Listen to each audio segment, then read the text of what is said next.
Continuamos.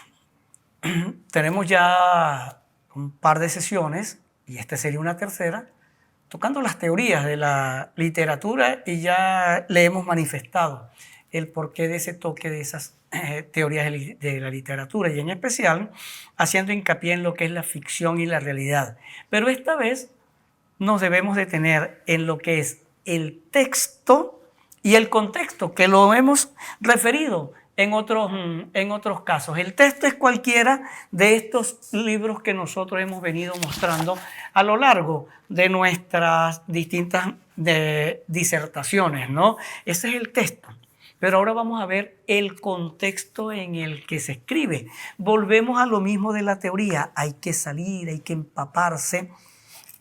Hay que reconocer qué es lo que tenemos alrededor para nosotros comenzar a escribir. La escritura, como escritores abordamos aquí todo lo que estemos diciendo siempre como escritores. En la escritura, en la ficción, no se trata de tomar a lo que yo voy escribiendo, ni tampoco al texto como un pretexto. No, yo no estoy escribiendo como un pretexto. Yo no estoy escribiendo para que mi amigo X me lea. Yo no estoy escribiendo para una novia que tuve o para... que puede ser, ¿no? Pero ese no es el pretexto. ¿Sí? Yo escribo porque deseo escribirlo y porque quiero contar y porque debe tener un sentido y una significación aquello que yo esté contando. Y ese sentido y esa significación yo las voy a mostrar desde las teorías de la ficción. Esas de las teorías de la ficción, de las que tenemos ya varias sesiones dando cuenta. El lector lo va a entender desde la hermenéutica, es decir, desde la interpretación de texto. Si reconocemos el estatus estético de la narrativa, es decir, yo estoy haciendo una obra de arte. Todo texto literario es una obra de arte, en el momento en que se publica, por supuesto, ¿sí? Ficciones, esto es una obra de arte, ¿ok? Para llegar a ser una obra de arte, pues yo he tenido que escribirla, Borges tuvo que escribirla y tuvo que, con sus códigos, llenarla de significación, significados muchísimos, de códigos culturales. El arte sostiene una relación entre lo que es lo social, entre la naturaleza que imita y el dominio de esa misma naturaleza. Es decir, el arte va a mostrar al ser humano en su entorno. Los personajes que yo cree deben tener una relación específica, una función y un significado en el entorno en que se vayan a devolver, en el contexto en el que se vaya a devolver. Incluso esa significación o ese desenvolvimiento me va a generar a mí la atención necesaria que necesite el texto cuando yo esté escribiendo, porque debe haber una especie de drama, una especie de tensión o de personajes que vivan al límite en su mundo, y ese personaje que vive al límite debe llegar a un clímax y buscar una solución. Y esa solución me va a dar a mí lo heterogéneo del discurso, es decir, la cantidad de cosas que yo puedo estar haciendo y escribiendo, la cantidad de cosas de significado y de semántica que yo puedo estarle dando al texto literario, es decir, el sentido que debe tener la literatura. Todo aquello que yo produzca como escritor debe tener sentido, y el sentido se da en ocasiones a partir de las diferencias. Las diferencias se van a mostrar en el discurso. Yo puedo tener personajes muy disímiles y muy contradictorios que se enfrentan o que van juntos en un determinado momento, y cada uno de esos personajes cumple un rol importante. Pensemos, por ejemplo, en esa extraordinaria novela del mexicano Juan Rulfo, Pedro Páramo.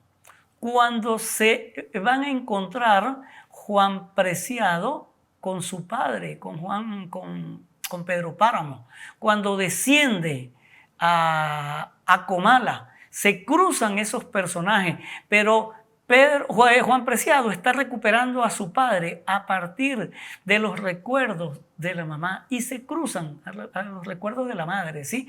Y se cruzan constantemente en esa ficción que va creando, porque son primero los recuerdos de la madre lo que lo hace ir a Comala. Y él comienza a contarnos, el lector no sabe que el Juan Preciado está muerto, que nos está contando desde la tumba. Eso lo vamos a saber posteriormente, porque esas son las cargas significativas que le va dando el escritor a cada uno de los personajes y son disímiles los personajes. Juan Preciado marca una ruta, que es la ruta que lo va a llevar a recuperar todo aquello que su madre le fue contando.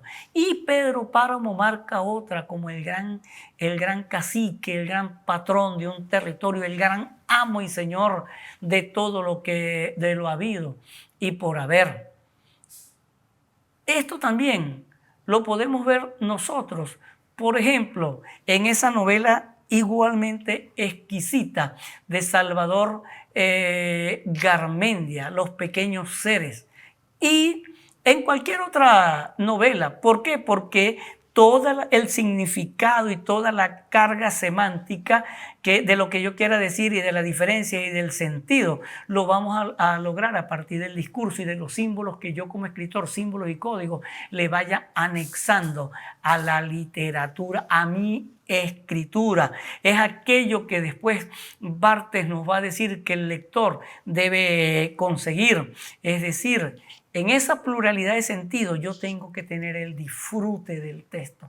Para conseguir el disfrute del texto, como escritor, yo tengo que crear en el texto un tejido a partir de ese discurso, un tejido profundo, un tejido que es trenza de códigos diversos, de voces distintas, por supuesto de sentido distinta, de la apreciación y el retorno de lo diferente, del cruce permanente entre lo real y lo imaginado, o lo que yo creo que fue lo real y lo que fue lo imaginado, entre lo cotidiano y lo sorprendente, entre lo común y aquello que decíamos en algún momento determinado, lo fantástico. Y lo fantástico lo entendemos como lo extraño, como lo sorprendente, como lo inquietante o lo inexplicable. Eso que en un momento determinado, en otra sesión, les mencionaba de este libro, de esta antología que hace Bioy Casares, que Silvina Ocampo y Jorge Luis Borges, que recogen la idea y la noción de lo fantástico en el mundo, en distintas partes del mundo, aquello que sorprende, aquello que transgrede la realidad, aquello que va un poco más allá de lo que es conocido y de lo que es reconocido como lo canónico, como lo real, como lo que no rompe con las reglas, ni con los paradigmas, ni con el sentido de la escritura. Lo fantástico va a manifestar discursos plurales. Se establece una erótica en lo fantástico, una erótica que puede estar entre el temor, entre el miedo, pero también el disfrute, ese disfrute del que nos habla Barthes justamente en El placer del texto. De lo fantástico hablaremos más adelante. La escritura entonces, como hemos apuntado, deviene en el espacio en donde se escenifica ese encuentro pulsional y poroso entre la realidad y la ficción.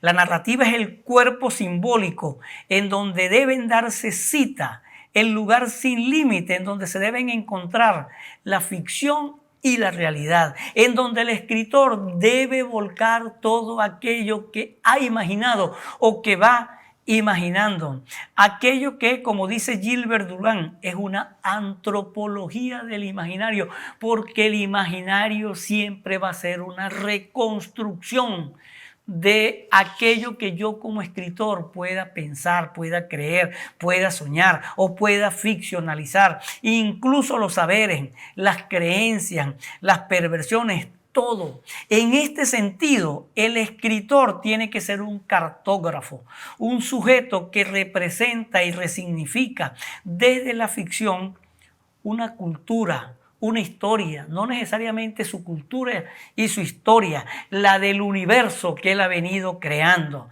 Debe configurar un vasto mapa con el imaginario que constituye sus pluriculturales sociedades, porque en ese universo que él va imaginando tiene que construir sociedades, tiene que construir comunidades, tiene que construir sujetos, tiene que armar dramas sociales y pasionales, y tiene que crear también la memoria de los sujetos que están allí creando, viviendo y subsistiendo. Tiene que además armar y construir bien a cada uno de los sujetos para ver cómo se van a desenvolver en ese universo que ha creado.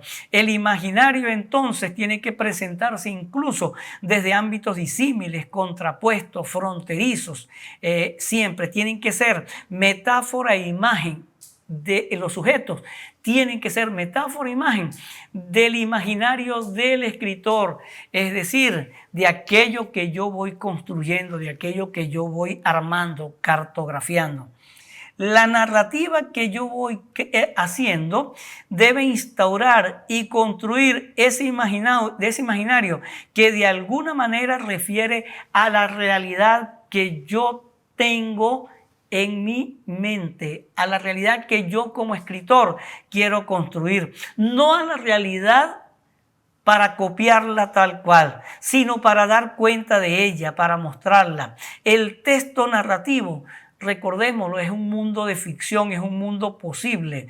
Y por eso es que el imaginario que yo tengo pudiera ser, lo dice Baudrillard, una ilusión. Tiene unos ámbitos que pueden estar manejándose entre la realidad y la virtualidad como ficción, pero esos imaginarios me va a mostrar ese contexto con imágenes contrapuestas, ese contexto en donde la ilusión es válida, en donde los dramas, los sueños, las necesidades, las angustias, las perversiones, todo es perfectamente válida, pero se traspolan hacia el imaginario de los sujetos que están siendo creados, es decir, al imaginario de lo ficcional, al imaginario que va a tener una naturaleza propia, que es simultánea y alterna, pero que se está creando a partir del discurso. En ese imaginario que yo como escritor voy creando, en esos mundos alternos deben estar también lo divino y lo maléfico, el bien y el mal. A veces están el ángel y la bestia, el amor y el fracaso, la redención y la humillación. Y todo eso van a estar dinamizados por mi conocimiento, por mi formación, pero además por la época en la que yo quiera situarlo. No causa el mismo temor el sujeto maligno, demoníaco, en esta fecha que lo que en la literatura causaba, por ejemplo, en el siglo XVI o en el siglo XVII. Porque el imaginario del sujeto diabólico en esos años creaba una tensión tan grande, tan extraordinaria, que llevaba a veces al sujeto a aislarse o a agredirse. En este momento, en estos tiempos, la imagen del sujeto es para enfrentarlo, y a veces no para obviarlo y no para temerle, sino para enfrentarlo y para derrotarlo. Pensemos nada más en ese hermoso contrapunteo que nos establece Alberto Arbelo Torrealba en su poema extenso del llano venezolano, Florentino y el Diablo. Esa figura está allí para ser enfrentada y para ser derrotada. Entonces, la época en la que yo esté escribiendo, el contexto en el que yo escriba es necesario. Y mi imaginario como escritor, yo tengo que reconocerlo en esa época determinada en que yo escriba. Incluso si yo estoy escribiendo hacia el futuro, porque si no conozco esa época del futuro, del siglo XXII, del siglo XXIII, en ese presunto viaje hacia otras galaxias, yo tengo que imaginarlo y yo tengo que cartografiar ese otro territorio pero cartografiarlo bien y saber que los sujetos que se desenvuelven en ese territorio deben tener también una constitución, bien sea humana o extrahumana, sobrehumana, extraña, que me rompa con el patrón de lo que yo conozco actualmente. Ese es el conocimiento que yo debo tener de mi sociedad. Eso es aquello que al principio de la segunda sesión le decíamos que O. Henry señalaba: hay que salir a conocer el mundo. Si yo no lo conozco directamente, en el caso, por ejemplo, de los siglos venideros, 22, 23 y en adelante, yo debo leer. Aunque sean esas lecturas ficcionales de ciencia ficción que ya puedan existir, pero yo también debo leer a los científicos.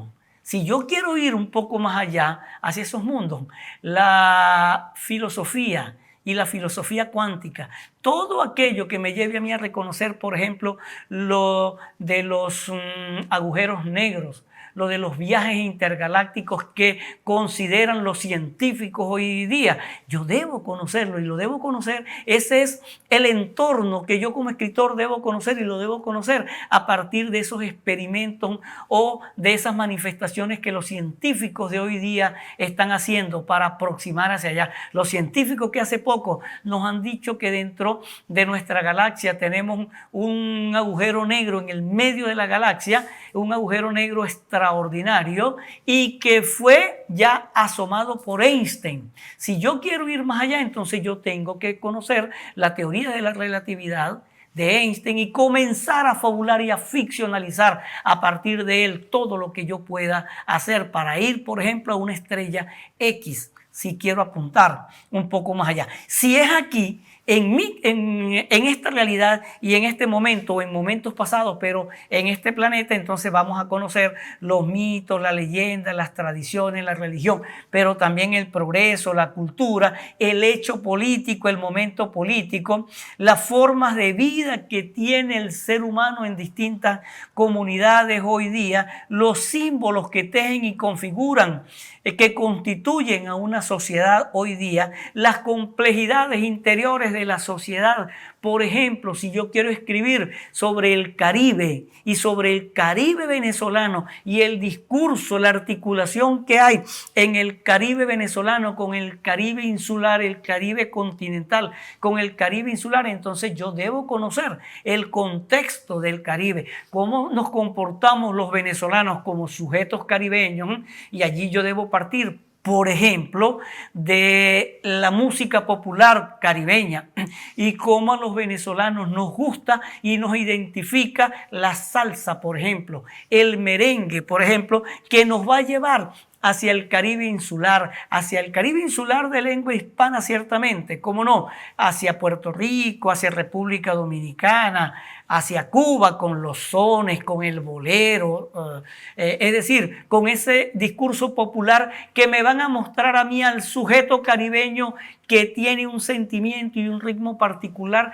que lo va a diferenciar. Y aquí es donde viene esa pluralidad, esa heterogeneidad y esas diferencias. Nos va a diferenciar completamente, por ejemplo, de los sujetos que habitan en el sur del continente, completamente distintos los caribeños, por ejemplo, con los argentinos, con los chilenos, con los uruguayos, que tienen unas sociedades totalmente distintas a las nuestras. Yo debo conocer entonces esas complejidades interiores si yo quiero comenzar a hablar y escribir una novela sobre el Caribe. Pensemos en 2 o 3 novelas caribeñas que nosotros debemos leer. De Venezuela, si yo fuera Pedro Infante, Eduardo Liendo. La figura mexicana, la mirada venezolana, para mostrar a ese ídolo popular que a partir del corrido y del discurso de la ranchera mostró lo que es el ser latinoamericano. Si yo quiero conocer las fisuras políticas y la lucha política de determinados pueblos en el Caribe, por ejemplo, Solo cenizas hallarás, que es un bolero exquisito, además que cantara Toña la Negra, mexicana, y que escribiera Pedro Vergés, dominicano. ¿Y qué es lo que me va a mostrar esta novela? Es la metáfora de la derrota, la metáfora del fracaso en República Dominicana cuando la invasión de los gringos para derrotar a Vox. Y si yo quiero conocer la figura rutilante y exitosa de un ídolo popular que nos identifica además como caribeños y que yo como escritor quiero desarrollar y mostrar, me puedo detener en una novela titulada Bolero, de Lisandro Otero, cubano. ¿Y qué me ficcionaliza Bolero? Además de la música popular del bolero y de los sones caribeños, me va a mostrar a un sujeto en ficción llamado Esteban María Galán. Pero Esteban María Galán no es más que la ficcionalización de un cantante ídolo popular del Caribe que nosotros conocemos como Benny Moré. Si nosotros apuntamos a todas estas escrituras, perfectamente tengo al sujeto caribeño delineado, a las heterogeneidades y a las complejidades del ser y del sujeto caribeño. Esas heterogeneidades me van a permitir a mí, una vez que las conozca, establecer, no copiarlas, sino llevar mi discurso adelante. Y como decía, muestro un deslinde total con los seres del sur, con los sujetos latinoamericanos, ciertamente, pero completamente distintos, que aunque a muchos les gusta el bolero en el sur se entona de una manera completamente distinta, más ligada al tango, un bolero que va a estar muchísimo ligado al vals peruano, un bolero que va a estar ligado a esa música que identifica a todo el sur, ¿no?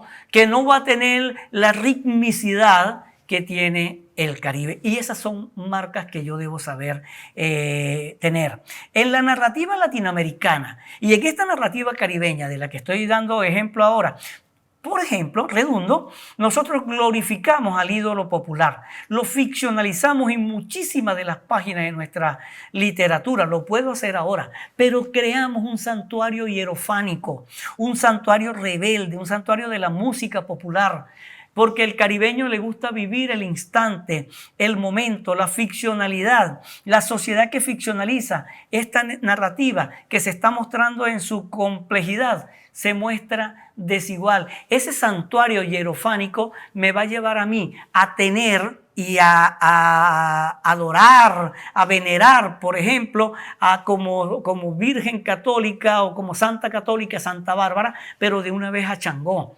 Y me va a permitir a mí cruzar en mi formación todo aquello que me ha enseñado la tradición religiosa católica con lo que es la santería, con la creencia santera y con el mundo cosmogónico santero. El escritor caribeño tiene un imaginario que generalmente remite a esa cosmogonía de los santeros y no importa si su mundo es de lengua castellana, en español, en francesa, francófona o anglófona, no, la mayoría del caribeño tiene una sola formación, aunque seamos o nos hayamos visto como estancos, como compartimentos separados por esas lenguas y por esas culturas.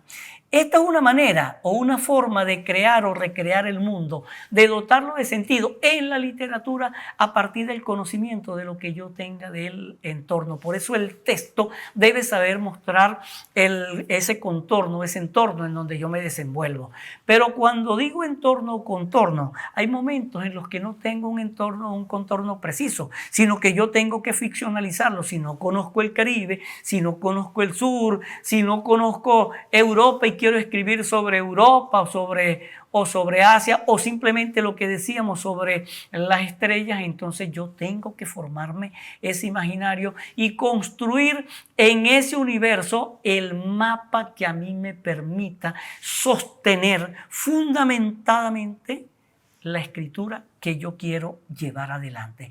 Incluso en esa escritura de dimensiones de vida cotidiana, yo debo saber mostrar lo que hay de trascendental allí, lo que tiene sentido y significado para esa sociedad. En el Caribe, y vuelvo al Caribe, tiene sentido y significado y resulta a veces cotidiano. El santuario hierofánico que mencionaba ahora ratos, en donde yo puedo tener a Santa Bárbara, a Changó y a Beni Moré o a Pedro Infante o a Felipe Pirela. ¿Por qué? Porque son nuestros ídolos, porque es nuestra conformación. Y para completar, los puedo venerar, por ejemplo, a cada uno de ellos a partir de una rocola o de una bellonera o de un equipo de sonido en donde yo pueda comenzar a escuchar todo aquello que su discurso musical me quiera decir. El intertexto musical me muestra a mí parte del entorno que el cantante en este caso muestra en su canción y que yo como escritor puedo tomar. De allí esos títulos como Si yo fuera Pedro Infante, Bolero, Solo cenizas hallarás. En el caso venezolano, Laura Antillano, por ejemplo, con Perfume de Gardenia, que también resulta ser un bolero exquisito. Es decir, ciertamente que el universo textual, el entorno o el contorno de lo que yo estoy escribiendo, me va a remitir a mí a una infinita y compleja fábula de lo real, siempre fábula o ficción de lo real, creación de un universo de fábula o de ficción que no me está representando a lo real, que no me está diciendo que eso es lo real, sino que es una abstracción de esa realidad, que es un imaginario lo que yo estoy mostrando en esa literatura y en esa cultura. Que así podemos ser los caribeños, sí. Que es un espejo, sí, pero no me está diciendo ni me está mostrando tal cual al Caribe como tal.